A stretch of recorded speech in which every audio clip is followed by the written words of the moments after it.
Friends, welcome back to colour of threads. आज की video में मैं आपके साथ शेयर करूंगी इस कुर्ती की कटिंग और stitching.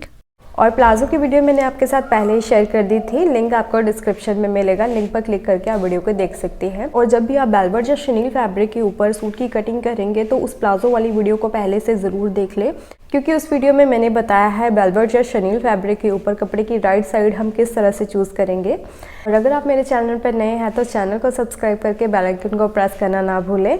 So let's start the video. Palazzo में 1 मीटर फैब्रिक का यूज़ करने के बाद ये मेरे पास शनील का 2 मीटर फैब्रिक बचा है और फैब्रिक की विड्थ है 60 इंच। 3 मीटर की मैंने लेस ली है कुर्ती को डिज़ाइन करने के लिए। और देखिए, जो शनील का फैब्रिक होता है इसमें बहुत ही ज़्यादा स्ट्रेच होता है, इसलिए हम इस पर लाइनिंग का यूज़ नहीं करते हैं। अगर आपको लाइनिंग का यूज़ करना है तो आप लाइक्रा लाइनिंग का यूज़ कर सकते हैं। वेलवेट के ऊपर हल्का सा स्ट्रेच होता है, उस पर हम लाइनिंग का यूज़ करते हैं। अब हम कपड़े की फोल्डिंग करेंगे कुर्ती कट करने के लिए। और देखिए, अगर हम किसी दूसरे फैब्रिक के ऊपर कुर्ती बनाते हैं तो दोनों पल्लों को एक साथ भी कट कर सकते हैं, पर वेलवेट या शनील फैब्रिक में इस तरह से नहीं करते।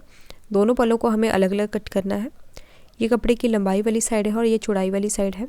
अब जो मैंने प्लाजो रेडी किया था, जिस डायरेक्शन में मेरी फैब्रिक की रुई थी उसी डायरेक्शन में मैंने प्लाजो रेडी किया था। अब हम कुर्ती को भी उसी तरह से रेडी करेंगे, तो वो वाली वीडियो आप ज़रूर से देख लें।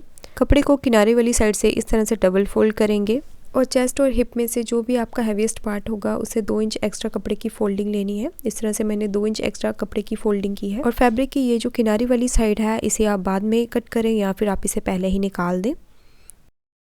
अब कपड़े को सीधा करने के लिए यहाँ पर एक सीधी लाइन ड्रॉ करेंगे। अब इस साइड पर मेरा शोल्डर मार्किंग आएगी। अब इस मार्किंग से हमें रेडी लेंथ के लिए मार्किंग करनी है। मेरी कुर्ती की रेडी लेंथ है 45 इंच की। 2 इंच फोल्डिंग के लिए लेंगे। इन दोनों मार्किंग पर इस तरह से सीधी लाइंस ड्रॉ कर देंगे। अब यहाँ पर शोल्डर मार्किंग करेंगे, तो शोल्डर मार्किंग मैंने की है 6.25 इंच की। अगर आप एक्सेल साइज़ के लिए बनाना चाहते हो तो 7 इंच की शोल्डर मार्किंग करें। यहाँ से मैंने आर्म होल मार्किंग की है 7 इंच पर। अब वेस्ट लाइन पर 15 इंच पर नीचे की तरफ मार्क करेंगे और हिप लाइन के लिए 21 इंच पर मैंने मार्क करा है। अब जितने इंच का आपने शोल्डर मार्क किया है इस लाइन के बिल्कुल सामने उतने इंच पर मार्क करें। अब यहाँ पर इस तरह से सीधी लाइन खींच दें। अब इन तीनों मार्किंग पर सीधी लाइंस ड्रॉ कर दें। शोल्डर ड्रॉप के लिए मार्क करेंगे 1/2 इंच पर। यहाँ पर इस तरह से तिरछी लाइन ड्रॉ कर देंगे। अब फ्रंट आर्म होल की मार्किंग करें। अब फ्रंट आर्म होल से 1/4 इंच बाहर की तरफ बैक आर्म होल के लिए मार्क करेंगे। अब यहाँ पर जो भी आपका बस्ट मेजरमेंट है उसका 1/4 पार्ट मार्क करेंगे।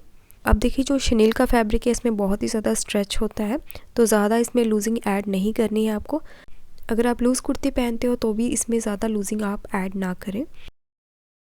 अब वेस्ट लाइन के ऊपर वेस्ट मेजरमेंट का 1/4 पार्ट मार्क करेंगे। साइड से मैंने 1.5 इंच का स्टिचिंग मार्जिन लिया है और बिल्कुल इसी तरह से हिप लाइन के ऊपर भी हिप मेजरमेंट का 1/4 पार्ट लिया है और साइड से 1.5 इंच का स्टिचिंग मार्जिन लिया है।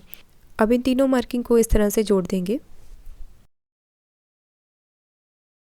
अब घेरे की मार्किंग करने के लिए जो आपका हिप मेजरमेंट है वही सेम मार्किंग आप घेरे के ऊपर करें, या फिर आप 1/2 इंच कम या ज़्यादा भी रख सकते हैं। तो मैंने सेम मार्किंग की है और 1.5 इंच एक्स्ट्रा लेंगे फोल्डिंग के लिए। अब हिप लाइन को बॉटम मार्किंग के साथ इस तरह से जोड़ दें। तो ये हमारे फ्रंट पैनल की मार्किंग बिल्कुल कंप्लीट है। अब इसे कट कर देंगे।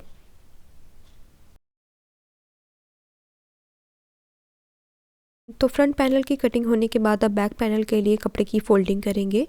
तो यहाँ पर भी जब कपड़े की फोल्डिंग करें तो कपड़े की शेड को ज़रूर ध्यान में रखें। बैक पैनल के लिए कपड़े को डबल फोल्ड करेंगे। अब यहाँ पर मैंने कपड़े को फ्लिप नहीं किया है, तो इसी साइड से ही मेरा शोल्डर आएगा। और अगर आपने कपड़े को फ्लिप किया है तो दूसरी तरफ से आपका शोल्डर कट होगा। इस तरह से फ्रंट पैनल को फोल्डिंग के ऊपर सेट करने के बाद बिल्कुल साथ साथ कट कर देंगे।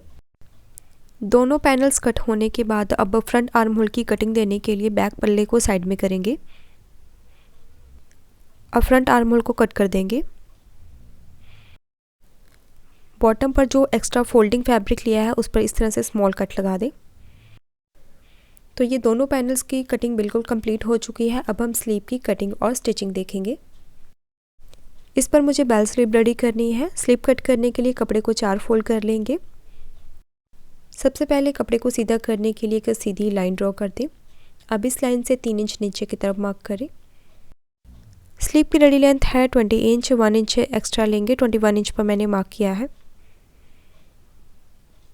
बंद वाली साइड से 3 इंच पर मार्क करेंगे। आर्म राउंड की मार्किंग करने के लिए जो आपने चेस्ट मार्किंग की थी उसमें से 1.25 इंच कम करने के बाद मार्किंग करें और इसके साथ ही 1 इंच का स्टिचिंग मार्जिन लें। अब शोल्डर से नीचे की तरफ 11 इंच पर बेल्ट स्लीव के लिए मार्क करें।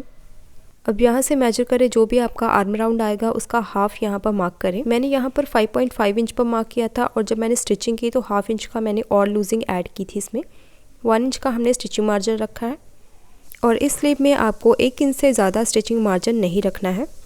अब बॉटम मार्किंग के लिए जो आपने आर्म राउंड की मार्किंग की थी वो सेम मार्किंग आप बॉटम के ऊपर करें।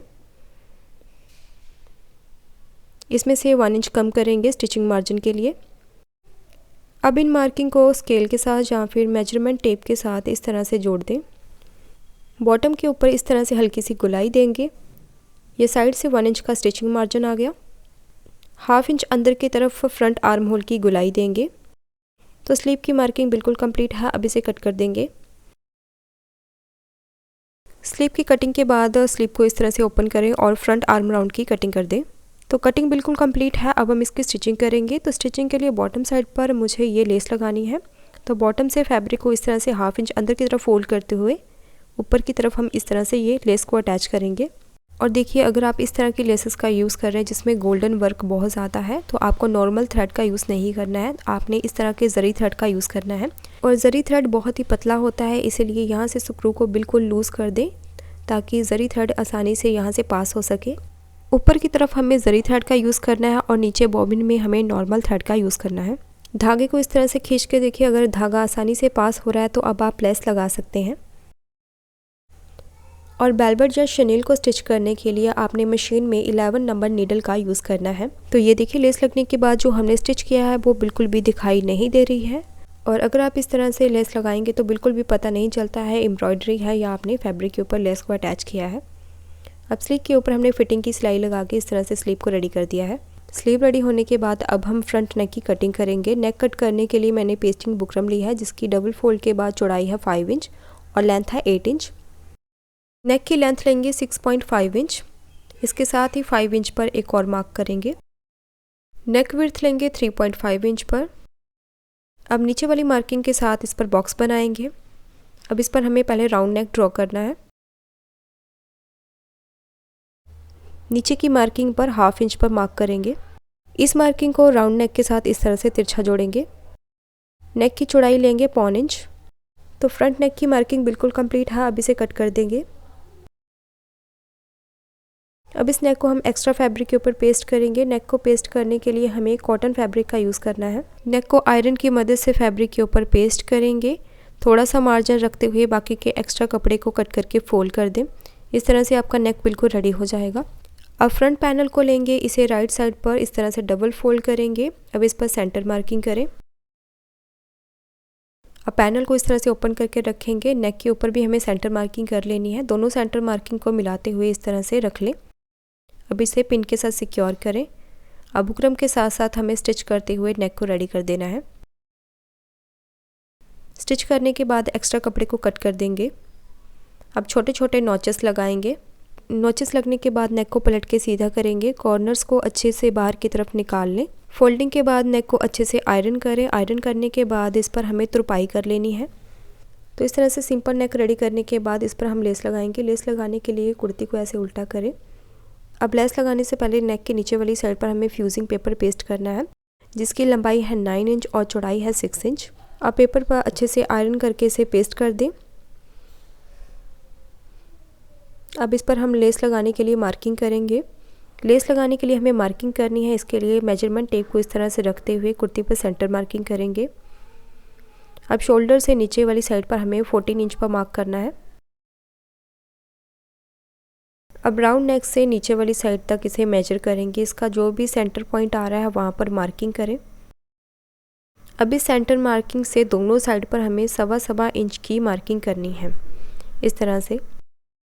अब पहले बॉटम मार्किंग को दोनों तरफ की साइड मार्किंग के साथ इस तरह से जोड़ेंगे। अब सेंटर मार्किंग को राउंड नेक के साथ इस तरह से जोड़ देंगे।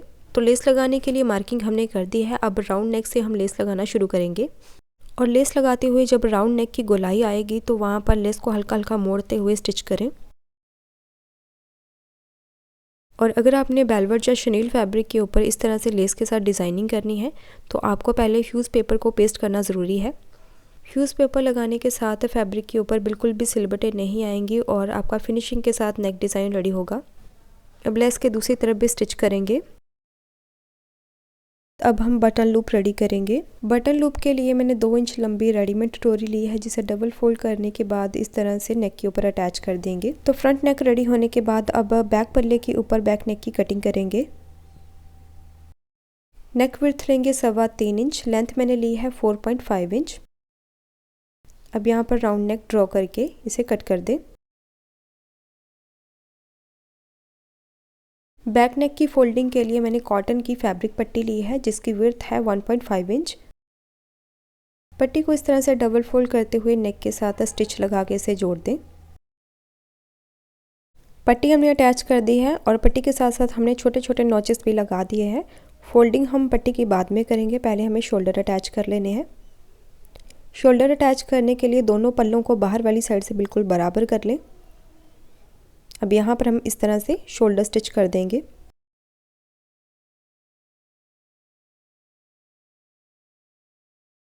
शोल्डर स्टिचिंग के बाद अब हम बैक नेक की फोल्डिंग करेंगे।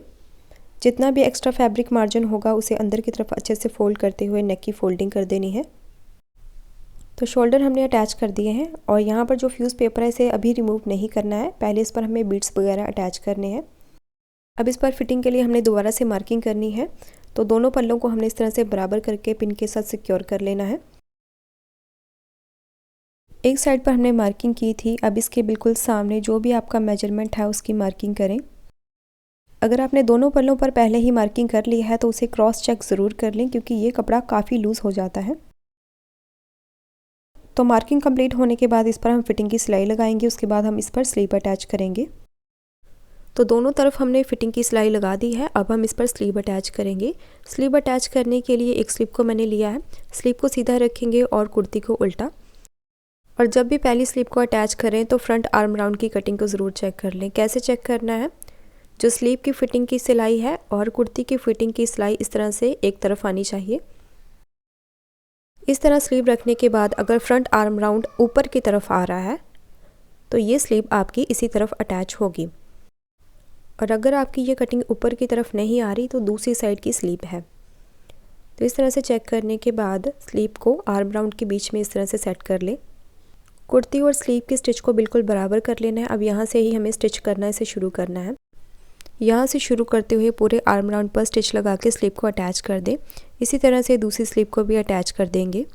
तो स्लीव लगने के बाद अब बात करते हैं इसकी स्लिट फोल्डिंग हमें कैसे करनी है। देखिए, चाहे शनील फैब्रिक है चाहे वेलवेट फैब्रिक है, दोनों पर स्लिट फोल्डिंग करना बहुत ही मुश्किल होता है। तो स्लिट फोल्डिंग का एक मैं आपके साथ ट्रिक शेयर करूँगी। शनील हो चाहे वेलवेट, दोनों पर ये काम करेगा। नॉर्मली आप क्या करते हो, इस तरह से डबल फोल्ड करने के बाद स्टिच करते हो, जिससे फोल्डिंग में सिलवटें आ जाती हैं। तो ये प्रॉब्लम ना आए तो इसके लिए घेरे के ऊपर आपने प्रॉपर मार्किंग कर लेनी है। जितना आपने बॉटम फोल्ड करना है उसकी भी मार्किंग कर ले और साइड स्लिट पर भी मार्किंग कर दें। इसके बाद जितना आपने बॉटम फोल्ड करना है उसे इस तरह से अंदर की तरफ फोल्ड कर दें दोनों साइड पर। अब फोल्डिंग पर अच्छे से आयरन करेंगे। पहले हमें सिंगल फोल्ड करके आयरन करना है।